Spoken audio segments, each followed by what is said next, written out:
বৃহৎ শিবপুরাণ চতুর্দশ অধ্যায়। চতুর্দশ অধ্যায়টিকে 5 ভাগে প্রকাশ করা হবে। আজকে প্রথম ভাগ প্রকাশ করা হচ্ছে। গঙ্গা মাহাত্ম্য ও গঙ্গার সহস্র নাম কীর্তন। সত্যাশ্রয়া রাজকন্যা ত্রিনেত্রা শিব সুন্দরী, শান্তি খান্তি ক্ষমা শক্তি পরা পরম দেবতা, মহাকালী রুদ্রকালী অপর্ণা অপরাজিতা, রাজ সিংহাসন তটা যাতনা চরণাসিনী। ঋষিকুল মিষ্টভাষে করি সম্বোধন, পুনশ্চ জিজ্ঞাসে ওহে বিধির নন্দন। তব মুখে সুধা কথা যতবার শুনি, বাসনা ততই বাড়ে ওহে মহামুনি। এখন জিজ্ঞাসি যাহা কহ মহোদয়, শুনিয়া পবিত্র কথা জুড়াই হৃদয়। বর্ণনা করিলে তুমি শিব শিরোপরে, জাহ্নবী বিরাজ করে কল কল স্বরে। অগতির গতি যিনি অখিল কারণ, গঙ্গারে মস্তকে ধরে সেই পঞ্চানন। তবে তো সামান্য নহি জাহ্নবী সুন্দরী, তাহার মাহাত্ম্য ঋষি বল কৃপা করি। এতেক বচন শুনি বিধির নন্দন, কহিলেন শুনো শুনো ওহে ঋষিগণ। গঙ্গার মহিমা বল কে বলিতে পারে, যাহার নামেতে পাপী অবহেলে তরে। শতেক যোজন হতে গঙ্গা গঙ্গা বলি, উচ্চস্বরে ডাকে যে হৃদে ভক্তি করি। অসংখ্য পাতক তার হয় বিনাশন, অন্তিমে সে জন যায় বৈকুণ্ঠ ভুবন। গঙ্গার মাহাত্ম্য গাহি কি সাধ্য আমার, কিঞ্চিত জানেন শিব দয়ারও আধার। আর কিছু জানে মাত্র দেবনারায়ণ, নইলে বুঝে হেন জন নাহি ত্রিভুবন। ইতিহাস বলি এক শুনহ সকলে, বুঝিতে পারিবে সবে আপন অন্তরে। একদিন ব্রহ্মধামে যত ঋষিগণ, ব্রহ্মার নিকটে আসি সমবেত হন।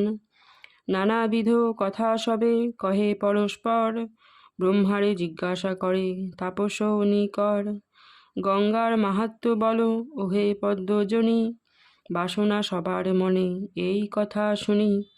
এতেক বচন ব্রহ্মা করিয়া শ্রবণ, কহিলেন শুনো শুনো ওহে ঋষিগণ। গঙ্গার মাহাত্ম্য আমি বলিতে না পারি, কিঞ্চিত জানেন যদি বৈকুণ্ঠ বিহারী। আর কিছু জানে মাত্র দেব পঞ্চানন, অতএব মম বাক্য শুনো ঋষিগণ।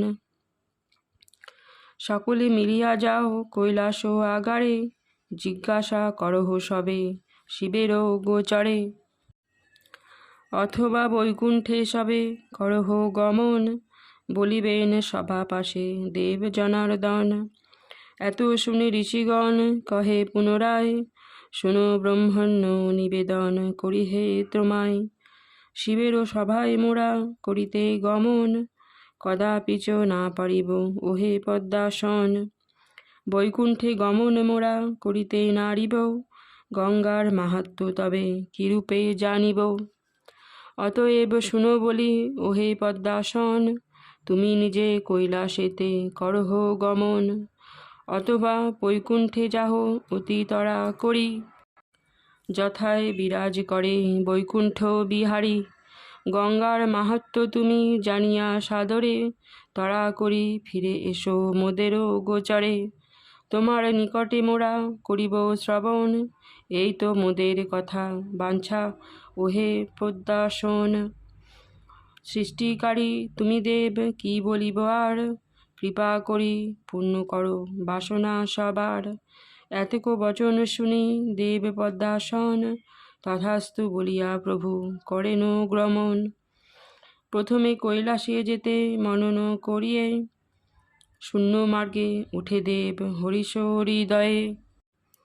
রক্তবর্ণ চতুর্মুখ দেব পদ্মাকর, কমণ্ডলু শোভে করে অতি মনোহর। শূন্য ভরে যায় দেব পবন গতিতে, সহসা প্রবল বায়ু উঠিল তরিতে। দিক নিরূপণ কিছু করা নাহি যায়, পথি মাঝে ঘটে হাই, এই কিবা দায়। কোন দিকে যান বিধি নাহি নিরূপণ, মুষল ধারে বৃষ্টি হয় বরিশন। চপলা চমকে কিবা অতি ঘন ঘন, বজ্রাঘাত পুনঃ পুনঃ হয় নিপতন। বায়ু বসে পদ্মজনে ঘুরিতে ঘুরিতে, উপনীত হন গিয়া অপর স্থানেতে। ক্রমে বৃষ্টি ঝড় আদি হয় নিবারণ, বিধাতা হেরেন সব অদ্ভুত গঠন। অদ্ভুত আকার তথা নরগণ ধরে, অদ্ভুত বিশ্বের রূপ নারী বর্ণিবারে।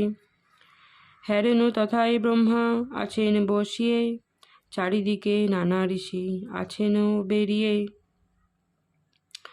শতমুখে ধরে সেই দেব পদ্মাসন, তাহা দেখি সবিস্ময় চতুর আনন।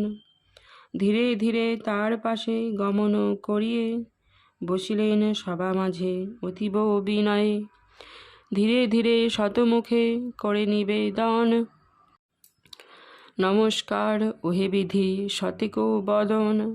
কাহার ব্রহ্মাণ্ড এই বলহ আমারে, কে নিযুক্ত কইল তোমা বিশ্ব শাসিবারে। কিরূপে ধরিলে তুমি শতেক বদন, বিবরিয়া বল সব এই নিবেদন।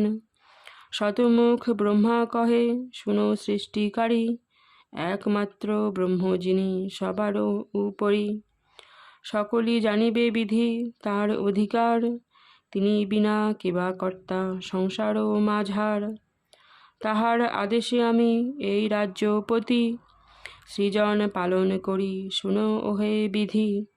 যেরূপে হইল মোর শতেক আনন, বলিতেছি সেই কথা করহ শ্রবণ।